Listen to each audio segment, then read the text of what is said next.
Hello, welcome back to HowtoDandD. Today is a book review, and as it happens, I had to do some research. I did a lot of research actually on this adventure book that I'm discussing today, which involved having to watch an old movie. An old movie that has never aged well, and it was never that good when it came out. And so it certainly has some fun elements to it, but it's appropriate that I that I put up the picture of Flash Gordon because this adventure is obviously they're definitely related. Flash Gordon and the Light of Xaryxis is definitely related. In any case, we've got to the point at this. I would say that we definitely need to actually just get on with the show and show you what we have today. It was funny watching that movie last night. It really was. I was thinking back to all of my memories, and yes, I won't say too much. In any case, this is a book review on the Light of Xaryxis. Heck, if that's how it's supposed to be pronounced, great. Hello, Mr. Welsh. Yes, elves in space.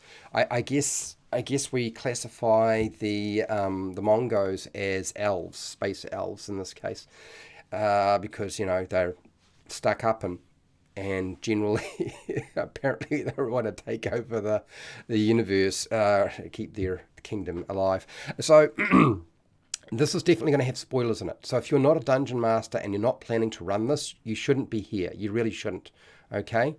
I have watched every single review I could find on this book. I have researched it up the kaboo. So I don't feel like I'm talking from a perspective of not knowing what I'm talking about at all. I actually feel like I've got a pretty good coverage of this. Okay, I'm going to give you a poll right now. And this is a little bit different to the sort of poll I would normally put up, but I thought I would ask this question of you. So I want you to think about if you were playing in an adventure in the astral sea, okay, or astral plane, and you're spell jamming, what would you want from the adventure that you're playing? And that is what this question's all about. This is the important question to ask. I have run a Spelljammer campaign before, but in any case, I'm going to show you the book. I'm going to talk about the book as I go. And at the end, I certainly want to open it up and then get you to sort of, I'm going to basically give you an opportunity to give me some feedback, ask some questions if you have any. Hello, Dan. Dan is a patron, also a moderator. Welcome and thank you for coming. And also Nacho Man, also a patron. So let's get ourselves into our pattern. And once that's ready to go, we should be all good. I think I have my notes in the right place. Yep, my notes are there. You will have to excuse me. I'm probably going to take my time a little bit. I've done this quite a few times, even though the book is only 64 pages. I'm going to take my time. I'm going to say what I need to say, and then we'll move on. Okay? All right. Here we go.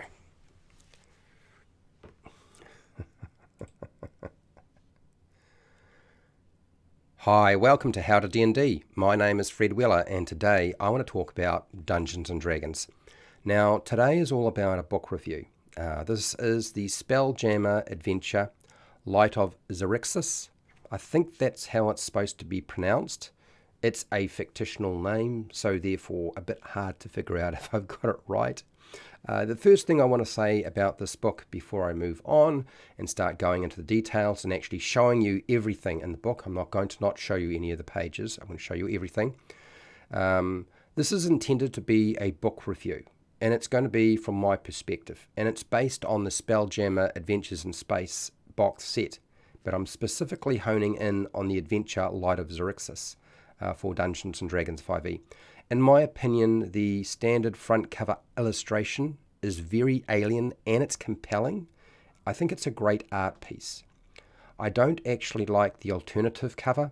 I think that's actually kind of a bit dull, in my opinion. For those of you who prefer the alternative, I'm nothing against you. Okay, this is not a personal attack on you or anything like that.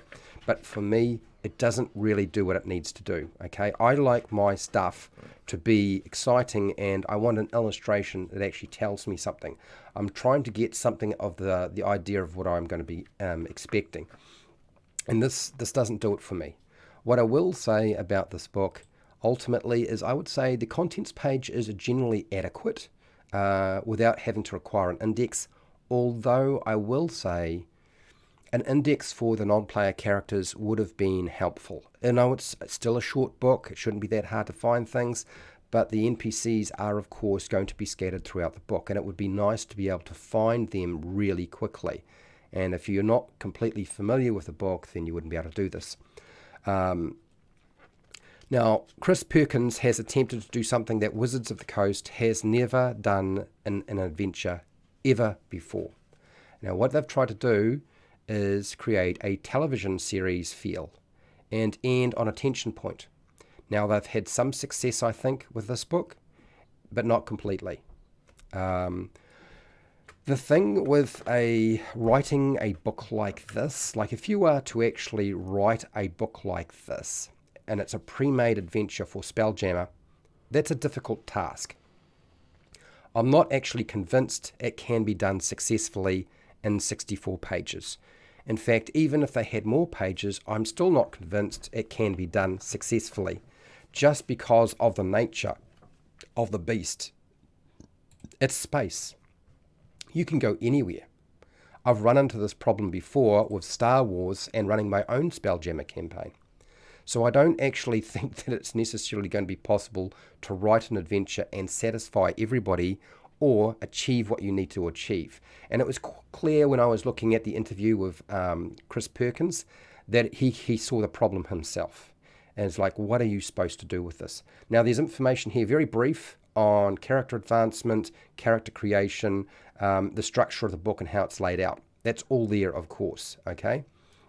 The interior artwork, I would say it's a little disappointing with a mixture of presentation. Like, you get cartoon characters here, you get some unfinished conceptual drawings at times or paintings, you get a few excellent monster pictures, and you get some landscapes of different astral locations, which are actually great. I really enjoyed some of these. They were fantastic.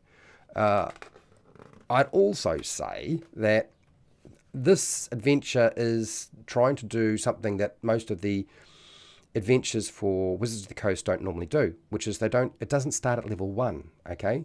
This adventure starts at character level 5, and it's going to finish about level 9, possibly 10, depending on whether you're using experience points. But this whole adventure is structured for milestones.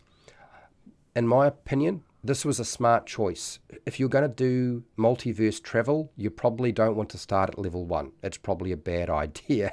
So level 5, good idea. There are 12 chapters that apparently will take between 2 and 3 hours to run each chapter. And this is, I think, just a rough guide. I find that the prospect of being able to run these chapters, the further I go on, in 2 or 3 hours, to be unlikely. I just don't think that's going to be possible.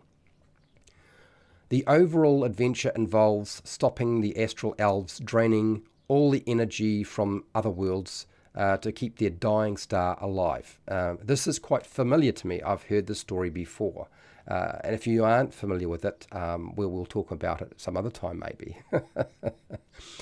The character's quest goal, to save their world from a parasitic crystal seed, is a smart idea to gain the player character's motivation. Very important with an adventure where you can go anywhere, that you can get everybody on the same page. So that motivation's a great idea. This adventure is actually very heavily event or plot driven. Like, if you had to say differentiate between an event-based adventure and a location-based adventure, this leans heavily into event and plot driven, making the adventure on very, very tight rails.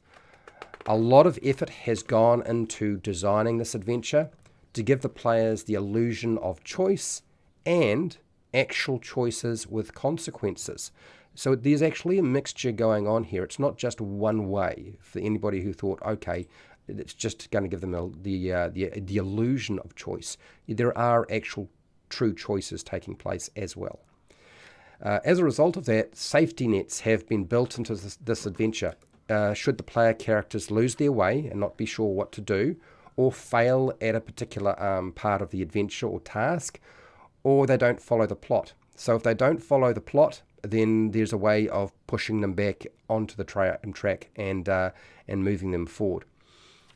Now, this is a good sign of design. If you have an adventure that can cover all of the potential consequences of things that players may or may not do, and you pretty much cover, really you've got 3 or 4 things you need to contend with, right? Success, failure, and if they don't follow your hook.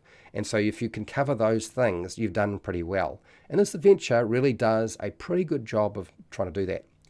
The adventure attempts to have a cliffhanger at the end of each leg of the story, which generally presents a fake threat. It's not a true threat. I would say it's definitely a fake threat of some kind.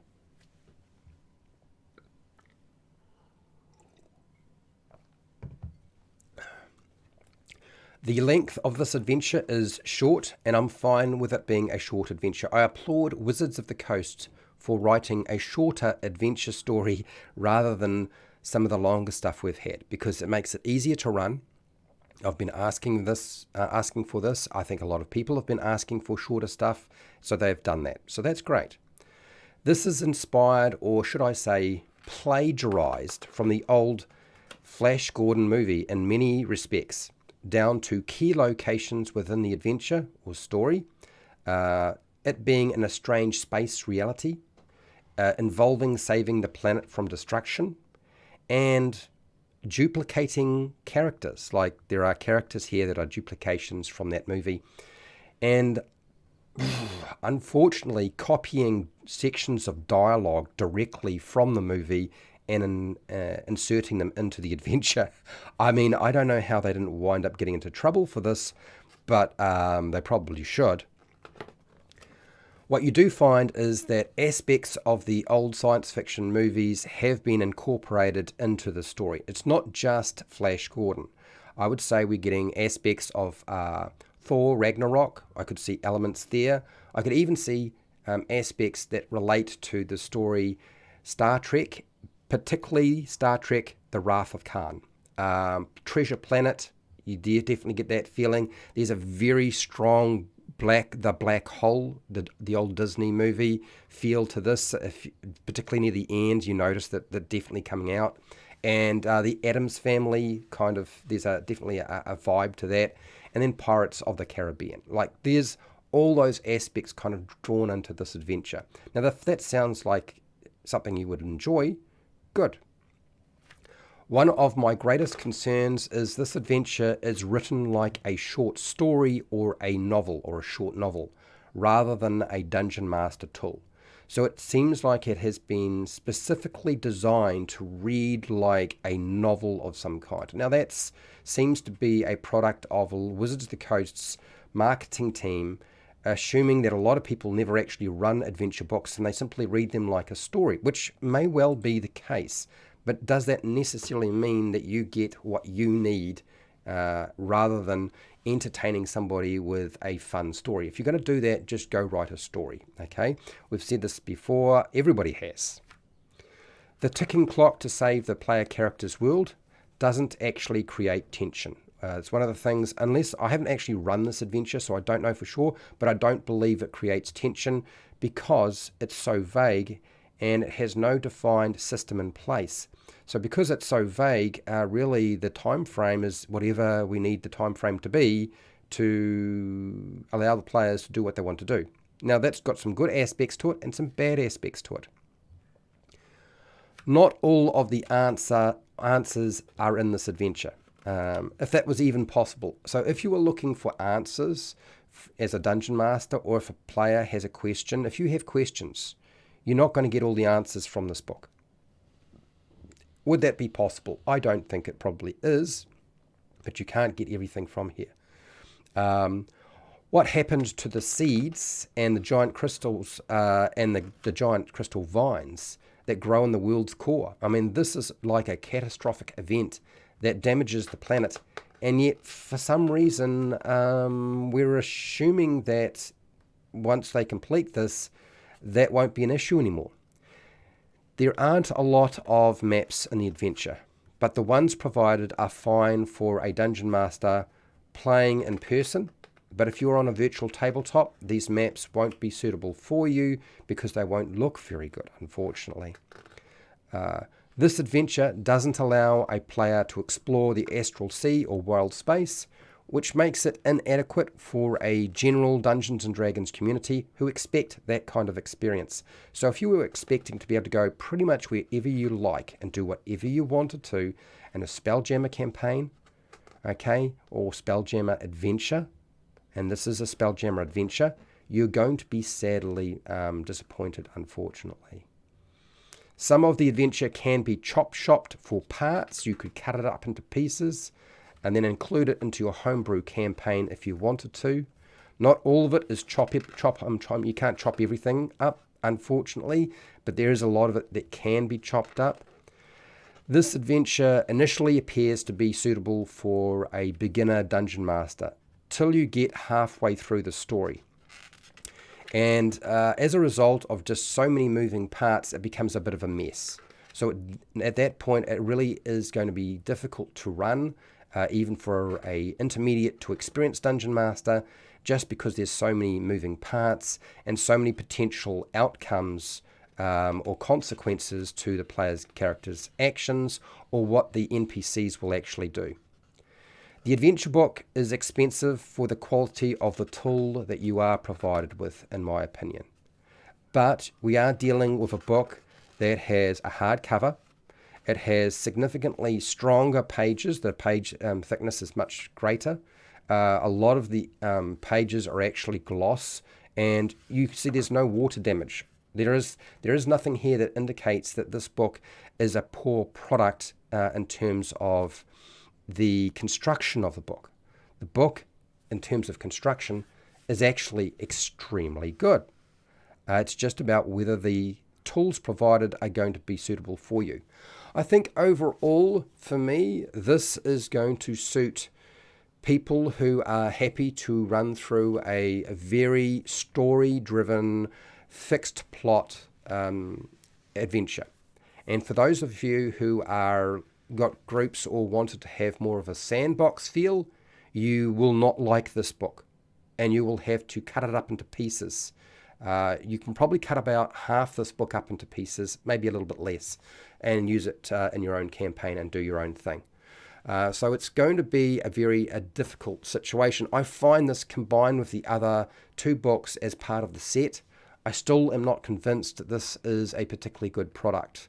But I am also unsure as to what a Spelljammer campaign with an adventure book in it is supposed to look like, because I've never seen one that was done right anyway.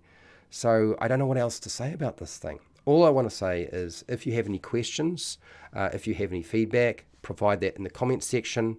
And hey, till next time, keep rolling those 20s.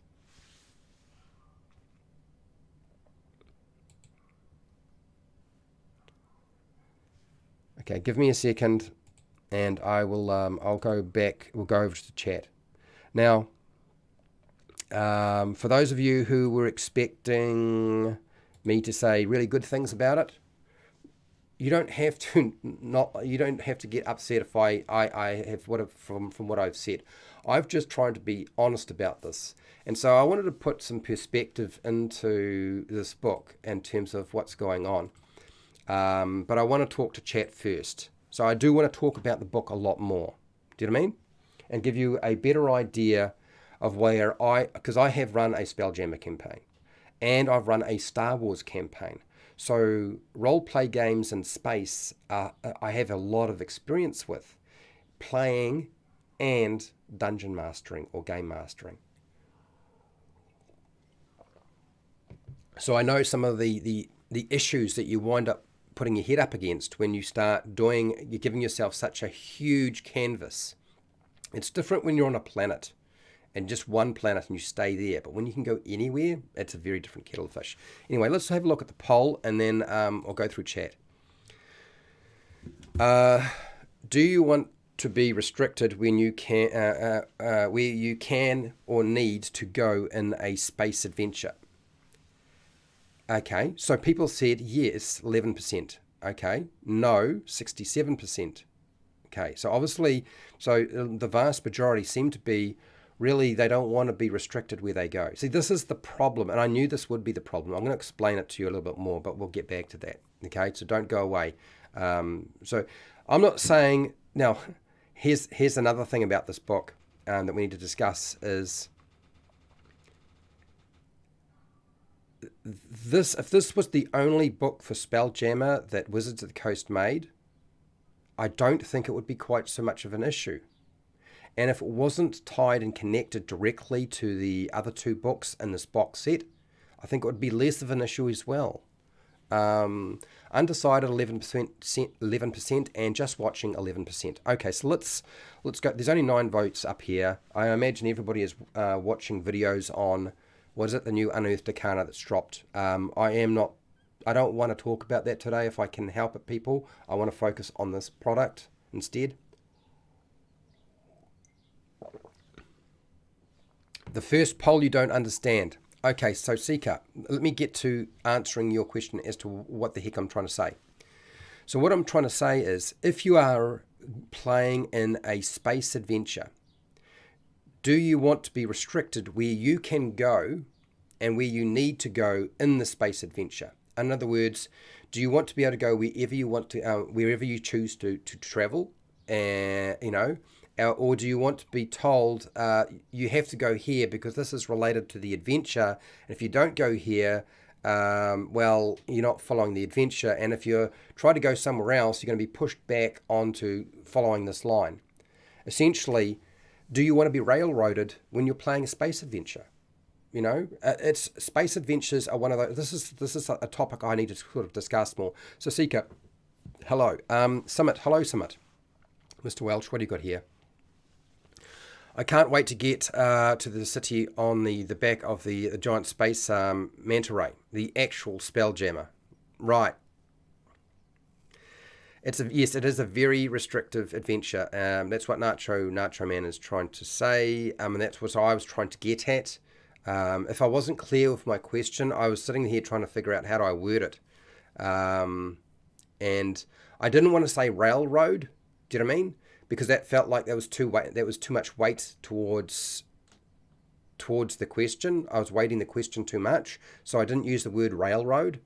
I actually quite like the sound of this. It's a cool little filler adventure between my main game. Look, I'm not saying that you won't necessarily find it enjoyable. You may well find the players do find it enjoyable. But overall, there are some issues. Maybe if it was cheaper. If it was cheaper, that's another point. I think one of the factors is it's too much money. It is overpriced for what you're actually getting. Could have been a pirate kidnap adventure to introduce players to Spelljammer mechanics. I suppose it could be, but I don't think that's the solution. I think they were right in destroying a world. Okay, I think that is a good goal. Even destroying the universe would be fine as a good goal. An overarching, a multiverse travel, you have to save the universe, or you have to save your world. And essentially, in many respects, this adventure is not just about saving your world. It is about saving everybody in the astral sea, because the astral owls threaten everybody. They will eventually destroy everybody's home. It's only a matter of time. So you are saving the galaxy. Do you know what I mean? So that's actually a good story drive. There's nothing wrong with that.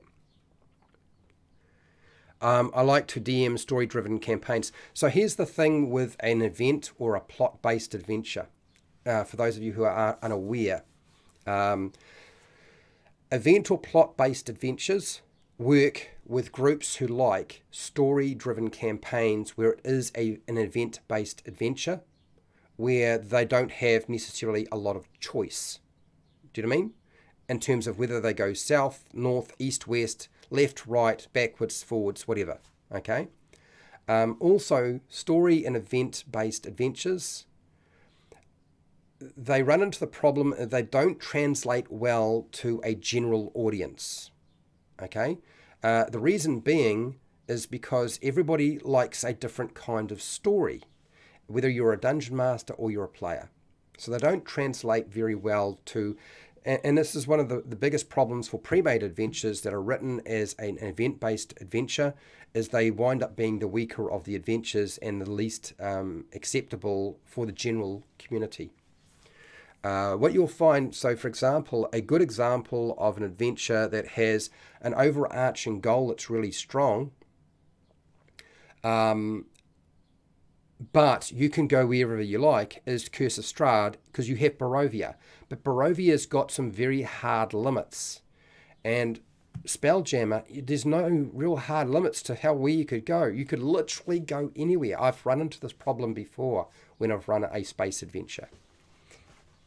I'm sure the DM's Guild is already full of better support material. More than likely, for 5e Spelljammer, that was its coast have. Yeah. So, I agree. There probably is. Will I review those things? No, I probably won't review those things because people will, even if I tell them it's a good thing, nobody's going to watch the damn thing. Do you know what I mean? Even if it's a good product and it's the DM's Guild and it's not a Wizards of the Coast product, because it's not a Wizards of the Coast product, nobody's going to watch the thing. You know what I mean? Whether it's a live stream or an edited video, nobody will care. Yeah, anyway. Geez, hello. I'm glad you can. So, let me put some perspective into this. For those of you who are still here. So I have watched this. I watched it last night. I've watched it many times before. This is what the adventure is based off. Very, very, very, very much they have pulled a lot from this. And including sections of dialogue. One section of dialogue I recognized straight away. So there's at least one section of dialogue that almost word for word is pulled directly from this movie. So that means that they've either breached copyright or there's no copyright on this movie's script, or they bought the rights to that section of dialogue and we're just not aware of it. So the section of dialogue is a section said by Ming the Merciless, who is the balded fellow in this on this cover. And I will show you the entry if you like. You let me know if you want to see the entry, and I'll point it out to you, and I'll tell you for sure, dude, it is so close to it. Now, is that a factor for me in terms of whether it's a good adventure or a bad adventure? I think it's trying to play homage to the adventure, but it also reeks of the sort of bullshit that Dungeons and Dragons owners have done for years. Gary Gygax was very much part of that. TSR was very much part of that. Wizards of the Coast has been doing it. Paizo does it. Okay, everybody does it, but it is a good thing. Do you know what I mean? Nothing's original, but when you pulled directly dialogue out of a movie, I have some big concerns. So that's a big minus for me. The other thing is, when I was watching the movie and I'd already read the story itself, well, gosh, much to my surprise, I was finding myself more drawn to wanting to play through a railroaded adventure of the Flash Gordon story as a direct reproduction than the actual Light of Xaryxis adventure. For me, I was thinking, actually, I feel like this is more fun than the Light of Xaryxis. Now, why is that? Given the book that you have, you could virtually just run the story for Flash Gordon with it. You know what I mean? It wouldn't be that hard. So yeah, I just wanted to point that out. Wow, 720 Norwegian kroner. Yeah, it is pricey. Now this, look, I love the movie, but I also have to accept that when it was first released, it was not a good movie. There was a lot of flash around it. It's a lot of like, whoa, and even apparently, what's his name? Mark, Mark, that actor's name who did a few, what is his name? I can't remember. There's an actor who sits on the back holding on to Sam Jones, the main lead in this thing, who did a little bit of footage, which I thought was hilarious. Of course, Sam Jones is significantly older. This movie buried Sam Jones's career. Like, he never really got anything after this. So it wasn't a great movie. It has not aged well. And and I find it amusing that Chris Perkins decided to use this movie as a sort of template. It's such a tight template at that, so it's it's kind of amusing in that respect. Now, also, Flash Gordon was a TV series, so he's probably watched the was it Buster Crebb? Is it Buster Crebb? I think it's Buster Crebb who played the Flash Gordon in the original TV series, the old black and white. He's probably watched a whole lot of that stuff. It was a comic book as well. Okay. But he hasn't just pulled from just that location. Now, maybe the dialogue in the film is from the original comic strip Flash Gordon. I think that's now in public domain. It may well be. Maybe that's what's going on here. I'm not entirely sure. I have no idea. But I did notice this. Now, here's the other thing I want to say. I have actually run for a few years. I ran a Star Wars Saga roleplay campaign. Okay. And for about a year or two, I ran a Spelljammer campaign as well for 4E. Don't say to me, oh, 4E didn't have Spelljammer. I ran a 4E Spelljammer campaign. Okay, so that I did. One of the first things you discover, no matter what you want as a dungeon master and what anybody else thinks, is the first problem you run into is that players, when they get put in space, they want to go anywhere they like. They kind of get like, they turn into little excited children and are like, wow, we can go anywhere. We have a spaceship. And that's literally what they did to me when I was running Star Wars. They would just go anywhere under the sun. It didn't matter what plot hook I put in front of them, what quest I put in front of them, what mission I put in front of them. They just ignored it and did their own thing. Like, that was my experience. That was with one group. Another group, different set of people, and I'm running Spelljammer. So that was with Star Wars. Spelljammer, put them in space, and they did exactly the same thing. Didn't matter what I put in front of them. I had to make up shit all the time. I'll tell you, man, I had to improvise like you wouldn't believe. They just went everywhere. Like, everywhere they wanted to go. So I just had to either move things around to keep up with them, because they weren't going to go in the direction that I wanted them to. They would come up with sometimes, it was almost as if when you put players in space with a character, you as the dungeon master are no longer in control of the adventure. You have no control of the adventure. That's what I found. And it's the players that drive the story utterly, which probably makes sense because that's what multiverse travel is kind of supposed to be like. At higher levels, you do multi-level adventures, and that means that the players are actually driving the story. So that's where our problem lies. You can't restrict it. You have to just move things around. You have to change what you're doing. You have to improvise a lot. This is one of the things that I discovered, Nacho, is you just have to adapt. It is probably not the forum for a new dungeon master who isn't able to improvise and isn't able to just move things around.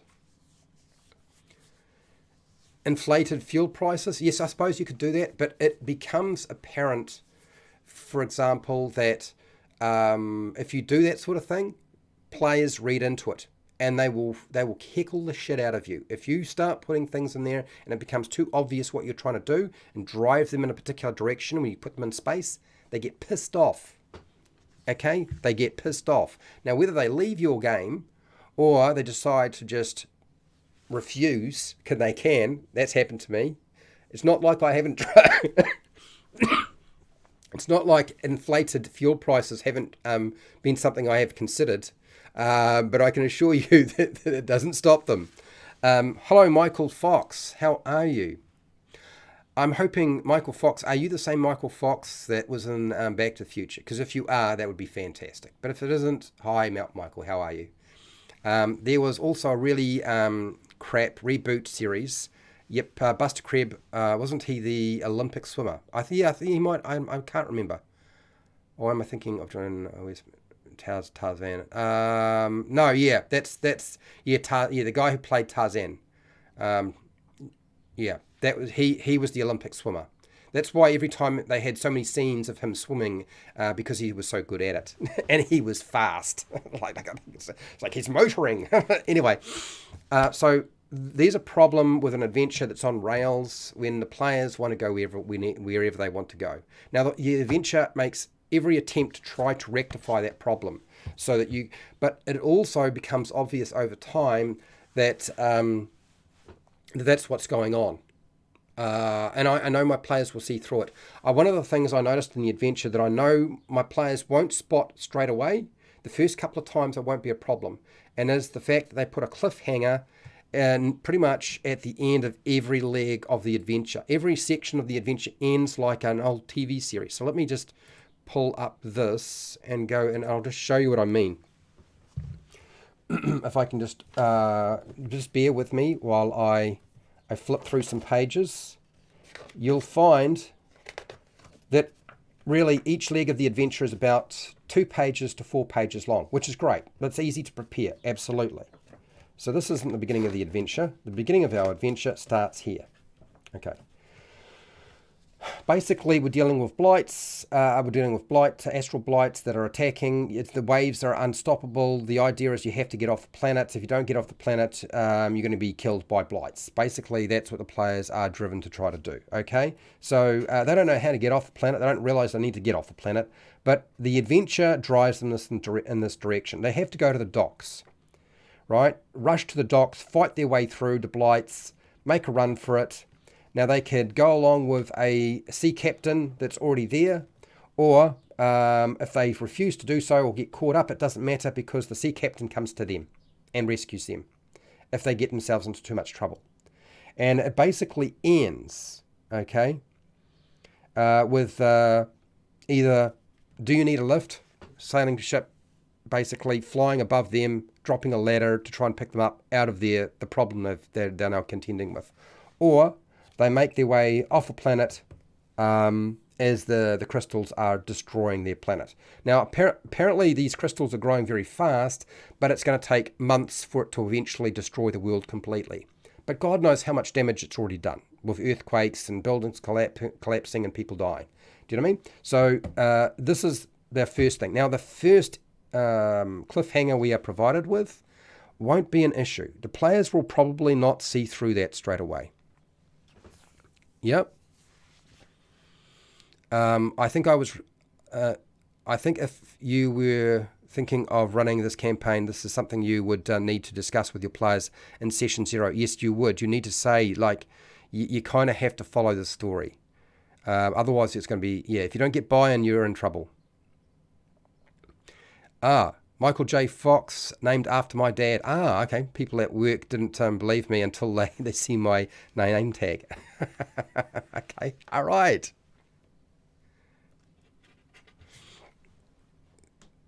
Good to know. So that's the first one. Then we're on the ship. Okay. We're in space, and there's of course a flump pirate or captain or first mate or whatever it is. And we're going to encounter some problems. We're going to encounter mind flayers. Bad thing. Mind flayer ship. Ta-da! No, what are we going to do here? And then that section ends. It's supposed to be the cliffhanger. Okay? But what we find is really the mind flayers weren't a big issue. The mind flayers, although we thought they were going to be mind flayers, it's not really a big issue. And it keeps doing this over and over again. One thing after another. There are aspects of even alien. Like I would say, what we're dealing with here when they go through the, is it the Neogi or the, no, it is the Nautiloid. When they go through the Nautiloid ship, that's got elements of the original Alien movie. And they've certainly been playing off that. I mean, he's included a lot of different aspects into this thing, okay? And he's got a pretty solid design team behind him to do that. But again, we end with a cliffhanger. Suddenly, we have Neogi Raiders show up. And then we think, okay, now you're going to have to fight the Neogi Raiders. But they get saved in the next section when we return by, what do you know it? The Githyanki come in and save the day. And then they drive them off so they don't have to fight them. So if you do that enough, I think by about chapter 4, they're going to start seeing a pattern of, we end on a cliffhanger, but when we come back, there's really no true threat. I know most of my players who've been playing for a while will see that pattern. And so there's a problem when you try to use the same trick too many times. So that might be a bit of a hassle. Now, there's a reason why they've done that, because the threats they provide are probably far too much for the player characters to deal with. One of the other things you'll discover with this book, and I think is probably one of the more problematic aspects when you put somebody in space and players want to play in space, and that is they don't actually have their own ship. Do you know what I mean? They don't actually get to have their own ship. It's always somebody else's ship. Because the adventure doesn't start them out with their own ship. The adventure really doesn't even give them time to steal or buy their own ship. Because one, they won't have the money. And two, the situation is so strict and so tightly bound, that they really can't just take control of a ship. Like, I'm just going to go to a dock and rip off somebody's ship. A difficult task at that, yep. But neither do they actually start off with one. And one of the things you'll find is players want their own ship. If you say, I'm in Spelljammer, and then suddenly there is a Dungeon Master resource with a whole lot of different Spelljammer ships in it, all the players are they'll be looking through that book, they'll be looking online, and they'll be eyeing up the different ships, the ones that they would like to have. Now, whether they can buy them or whether they steal them, they don't care. I found this to be the case. One of the first things that happened when I was running Star Wars is my players got into a lot of trouble, and they got beaten up real bad by droids. They took days, almost a week, to recover, because healing in Star Wars is brutal, not like 5e.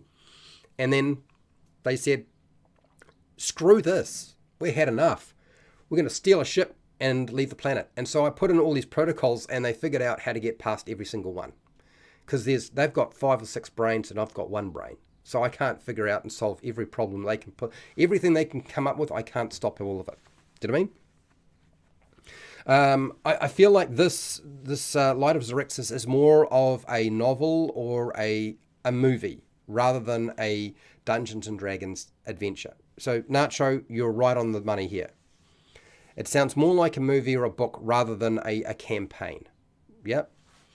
And so, yeah, your players don't get the ship that they want. Now, of course, as a Dungeon Master, you can change those parameters and ensure that they have an opportunity to get their own ship. Whether they take the Nautiloid and they repair it, and you decide that it can be repaired, it's not completely destroyed, it would take a lot of time, and of course they're on this ticking clock because they've got to save their planet, and they've got to deal with the Light of Xaryxis, and da-da-da-da, and Astral Elves, and everybody's coming for them.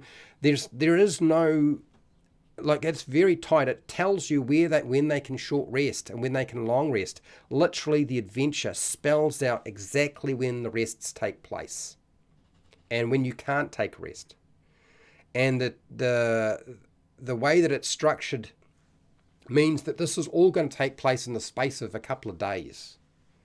And yet it's going to take days to travel from one point to another. But while they're on a ship traveling from one place to another, they can't really do very much because they're just along for the ride. Do you know what I mean?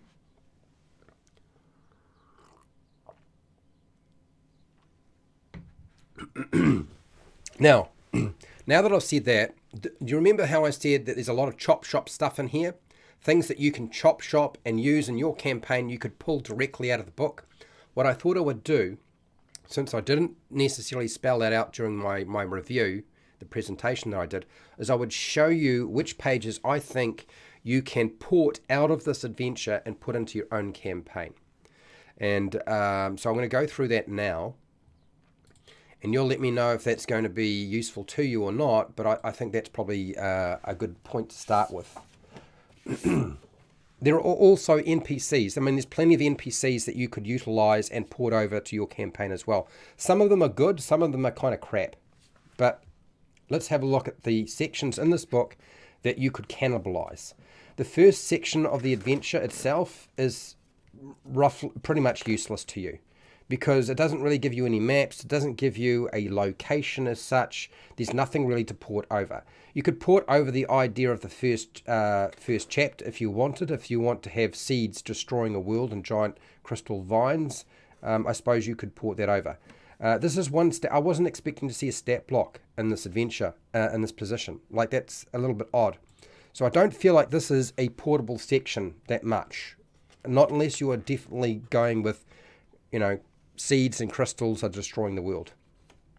Everything else here is essentially stuff based on the different ship decks. Now, you got all the ship decks already in the Adventurer's Astral Adventurer's Guide. So you really, all of this stuff is kind of not going to be much good to you.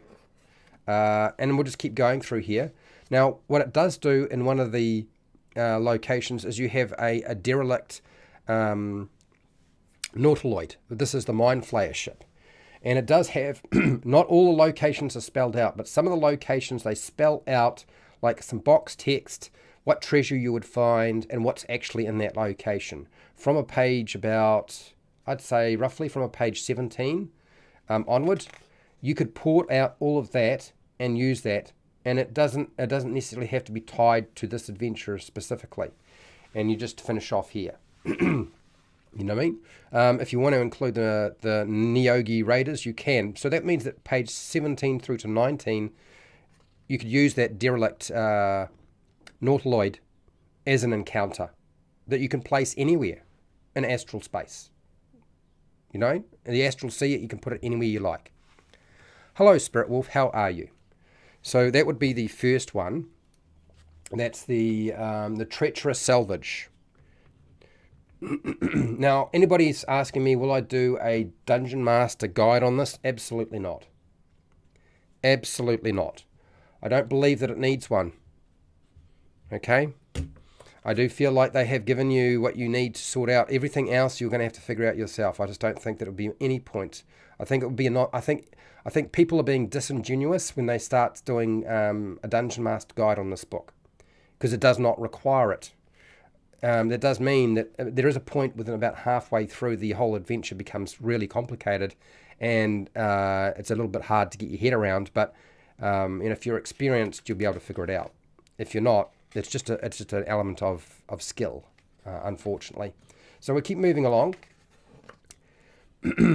And I'm going to flip right past here. There is a section on the Rock of Brel, but that's already in the Astral Adventurer's Guide, not in this actual adventure itself. None of this is that useful to you. This section here, right here, this is Topolith's Tower. I would say Topolith's Tower is, if you like the location, you could port this and put it pretty much wherever you liked. It doesn't need to be in a specific location, so it's something that you can move around. Topolith's Tower. So you get a map, which is good. Not only do you get a map, you get some information on the different locations, because the person who lives here actually takes you on a tour.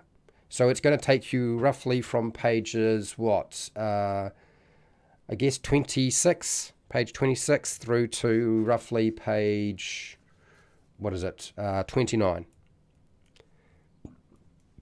So not bad. Pull that and port that into your own campaign. Let's keep moving. Forget about this. There is a the vampires in here, but again, it's based on a space galleon. You've already got in the Astral Adventurer's Guide. It's not in this adventure, so don't worry about that. Moving along.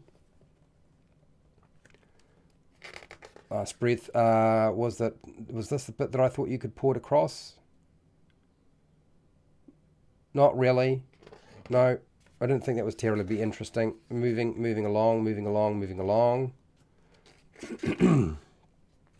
Okay, this section here, Doom Space. Now, Doom Space is not an adventure location as such, like the other ones that I was spelling out. It's a section of wild space, basically. Okay, but Doom Space would be useful to you. One, you get a map. And two, you get a basic rundown of what's going on in this map. And so that's actually quite a useful pull. So you could use that. And that's going to get you, what, from page 40 through to 41. And I think that's about all you get for Doom Space. The next one, this is the Arena of Blood. That particular chapter, there's a location here. It's basically a space station. This is essentially the Hawkman or Hawk Person floating city in Flash Gordon, the original movie. So what they've done is duplicated this. It's also supposed to also kind of represent the Thor Ragnarok arena location that we got. If you remember, Jeff Goldblum, is it Goldblum? Goldblum? I think it's Goldblum. And Tessa Thompson and various other characters here, they're in the arena. So this is actually something you could definitely use, and it's set up as an arena fight. So you could port this, and it gives you a map, and it's actually got quite a lot of information on it. And you could rip this essentially out of there because it gives you pretty much everything that you require. So I would say, roughly speaking, that you could port that out. And this is Vokath's base. And I would port out from a page about 42 right through to about page, is it 45? I think it's page 45. No, 46. Now there is some story stuff tied into this and connected to it, but you'll find that that is a portable location. You can put it anywhere you like in the Astral Sea. So that's reusable. Do you know what I mean? It doesn't need to be tied to this adventure specifically. And potentially it will come up more than once. So that's kind of fun too. Now there is a series of arena battles. There's 3 spelled out, but really it does nothing. You can do this yourself. You could change them up to something else you want. They don't have to be these. So this year, even though you might think this is useful, it's not. It's because you could do your own thing. You just pick up Boo's Astral Menagerie and you decide which monsters you would like them to fight in an arena if you're going to have an arena fight. Okay? So forget about that bit. But the location itself, definitely usable. Next. No, I don't know where did I find this? I think there is, not the fleet, forget about the fleet, Space Invaders, here. This here, you can probably use. I wouldn't worry about that. The Citadel, no, it's this bit here. So this section here, Xaryxis space, it's a section of wild space. So you can definitely use this. This is where all of the astral elves are hanging out, doing their thing, causing trouble. Now you might, in the adventure it's probably going to get blown up more than likely, but you get a map and you get a write-up of what each location, very small, it's not a lot, a little write-up on each planetoid and location. And this Xaryxis space, okay, has enough information there on just that one page that you should be able to get what you need. So page 55, map and the information, which is good. Now if we move over, we also get another location that you can use. So this is location 6, and that is the citadel, the Imperial Citadel for the Astral Elves. I would say that this is definitely another portable location that you could utilize, pull directly out of the adventure. You pick scroll. Absolutely.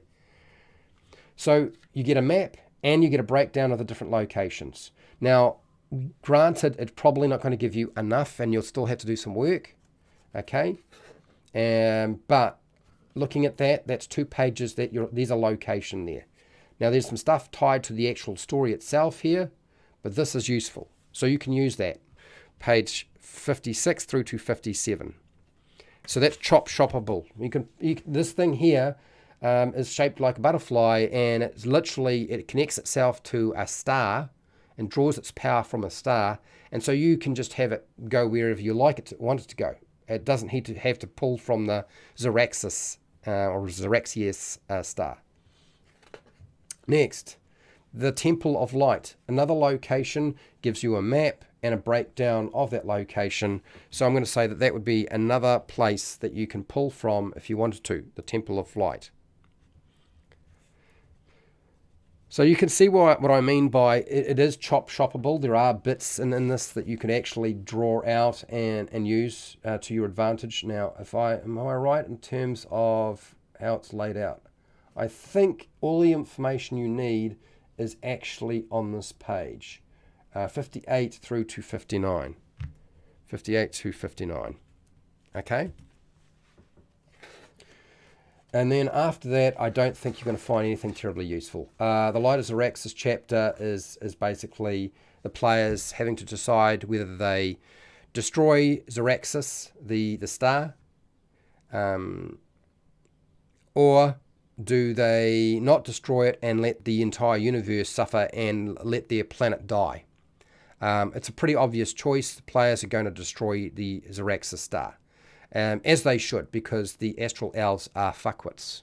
And you know what I mean? They couldn't be more problematic in terms of the story. So that's what I would say in terms of pulling from that. There are NPCs within this adventure, but you'd have to go through the adventure and pull out the ones that you like. I guess for me, if I had to pull out characters, how about if I pull out some NPCs that I like and you tell me if you like them? How's that sound? I'll do that now. Let me just see if I can go back to where I was. NPCs that I enjoyed, that I thought were standout and would be fun to include. Frankly, there aren't that many. But I'd say absolutely the top of my pops is going to be Flapjack. Flapjack, the pirate flumph. Okay, so Flapjack is definitely on my list of I would take him. I would use him. He's fun. He's different. We don't usually. Pardon me, I've got gas. You don't usually see a lot of that thing in your adventures, so I'm all for that one. And you've got artwork for him as well. Okay. The next NPC in here that sort of stands out for me is going to be Crux. Okay, Commodore Crux, the GIF. I mean, just because the picture looks a little bit goofy, I kind of understand your reluctance to see that as a character you can pull and use somewhere else. But I think it's a fair character. It's not a human. It's not your normal human. It doesn't look like a human. It's doing a little bit more. He's a complex character. There's a lot of information on him. So I'm fine with pulling that one. After that, no. I know some people like this character. I couldn't care less. I'm not interested in the slightest. Moving along. Even the vampire, I couldn't care less. It didn't stand out for me at all. Who else is there? This is just another GIF. I don't even want to bother with him. He's just a GIF with a big gun. Do you know what I mean? And then who else was there? There's here we go.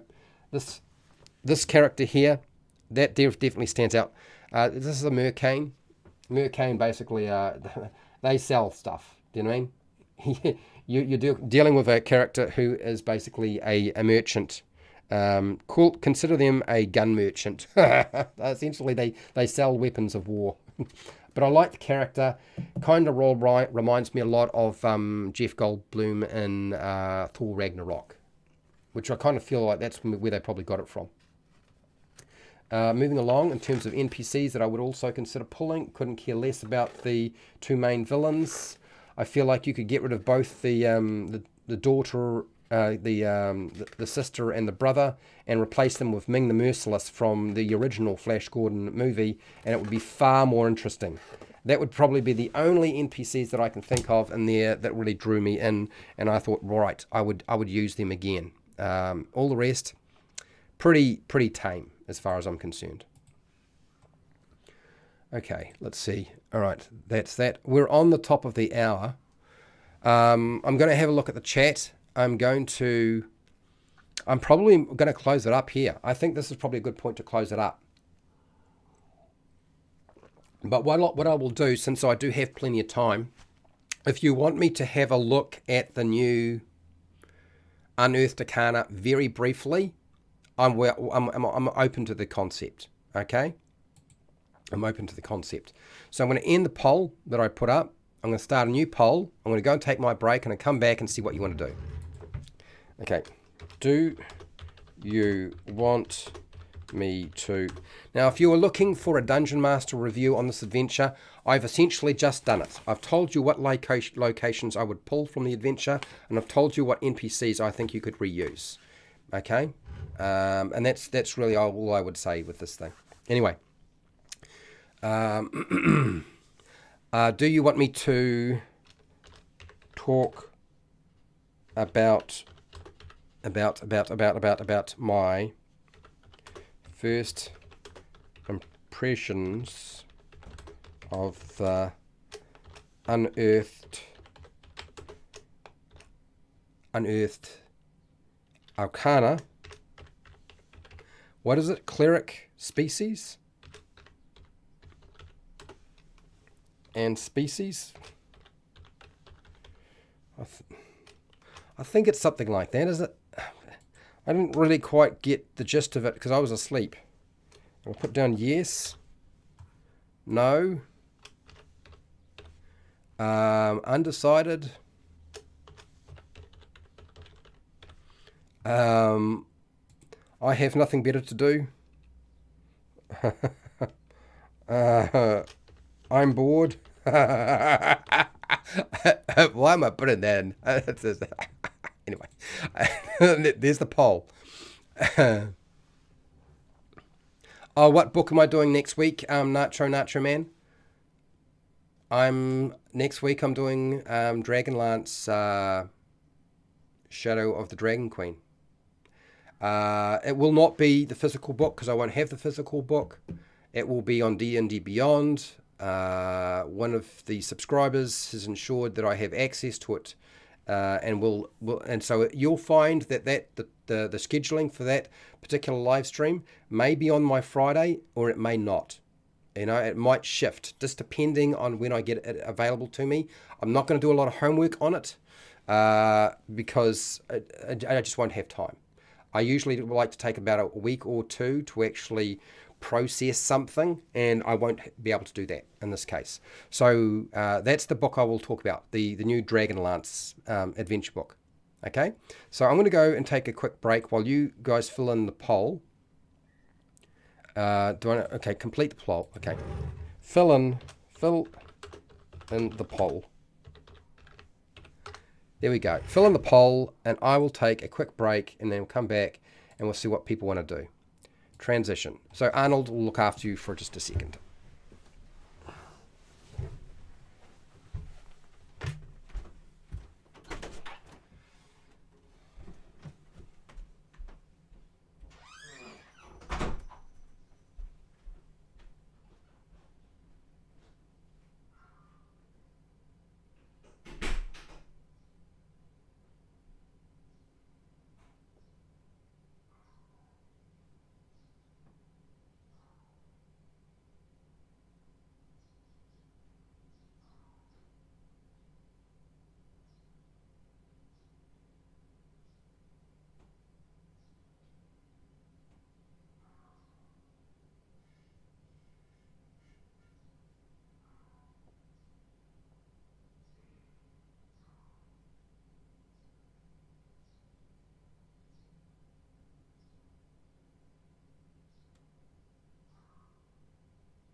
All right, I'm coming back.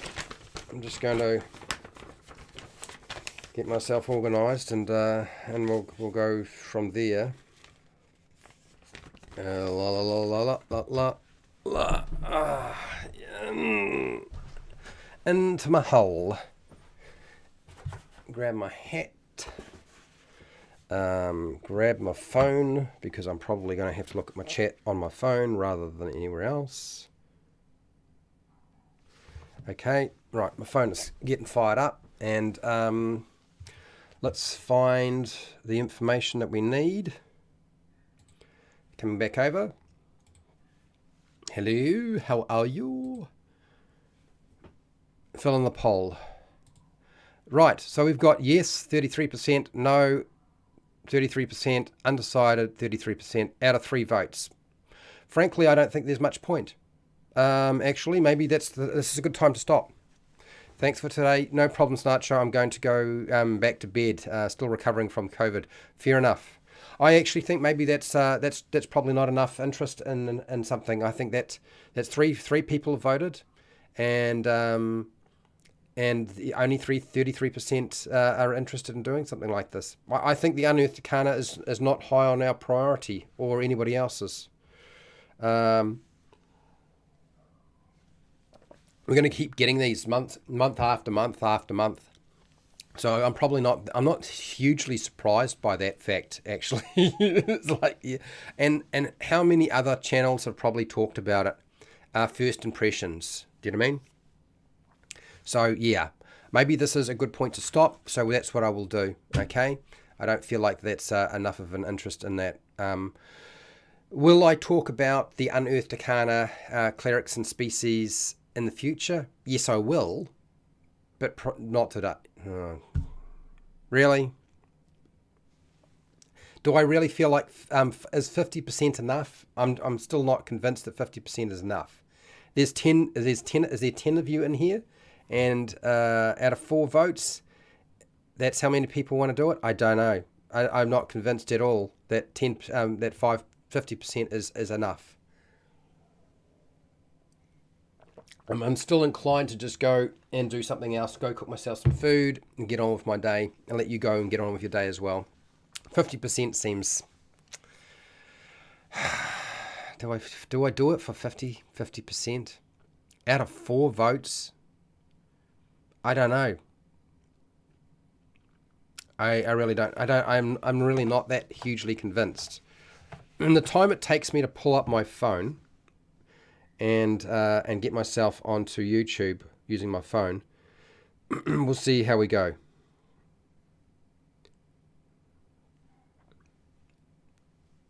If things change a little bit more, maybe I'll do it. But yeah, 50%. I think I'm better just to come back to it when I have time to actually process all the information and actually talk to it. You know, a lot of people are just going to be talking out of their ass on that thing because they haven't actually had time to think about anything. Do you know what I mean? That's what I would wind up doing, is just talking out my ass. So phone is almost ready to go. Yeah, I think we throw it in. I think we throw in the towel and I come back to it another time. You're going to hear all sorts of opinions as it is, I'd imagine, on that. I don't think you need to hear mine, not until I actually have something worthwhile listening to. And 50% is not really high enough, in my opinion. I think it's better off that we end for today. So, where am I? We'll go over here, end this poll.